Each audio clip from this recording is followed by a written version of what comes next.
ఒక్క నిమిషం ఆగు. ఏంటి?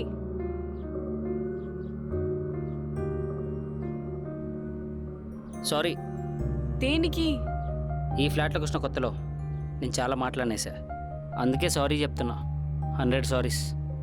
నిజం చెప్పాలంటే నీకన్నా ఎక్కువ నేను మాట్లాడినాను. నా సైడ్ నుంచి నీకు 100 సారీస్. ఒక అమ్మాయి ఒక అబ్బాయిని తిట్టినా తర్వాత అర్థం చేసుకొని సారీ చెప్పుద్ది అమ్మాయి. కానీ అబ్బాయి అమ్మాయిని తిట్టిన తర్వాత అర్థం చేసుకొని సారీ చెప్పిన మనసులో బాధ మాత్రం అలానే ఉండిపోద్ది. అందుకే నీకు సారీ చెప్తున్నా. ఫస్ట్లో నేను చూసినప్పుడు నీ పైన బాగా కోపం వచ్చేది. తర్వాత నీతో మాట్లాడకపోయినా, టైం స్పెండ్ చేయకపోయినా నా మీద నాకు బాగా కోపం వచ్చేది. అంతలా నీకు కనెక్ట్ అయిపోయా. నీకు చెప్తున్నా విను. No hurtings, no saris.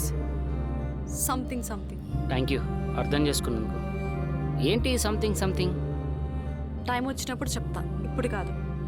సరే నీ ఇష్టం. సంథింగ్ సంథింగ్ కదా. స్టేషన్ నన్ను రమ్మంటావా? అవసరం లేదు. ఆఫీస్ క్యాబ్ వస్తుంది ఇక్కడికి. ఆఫీస్కి వెళ్ళి ల్యాప్టాప్ కలెక్ట్ చేసుకుని మేము కొలీగ్స్ అందరం కలిసి వెళ్తున్నాం. సరే ఓకే, నేను లగేజ్ ప్యాక్ చేసుకుంటున్నా. బాయ్. బాయ్.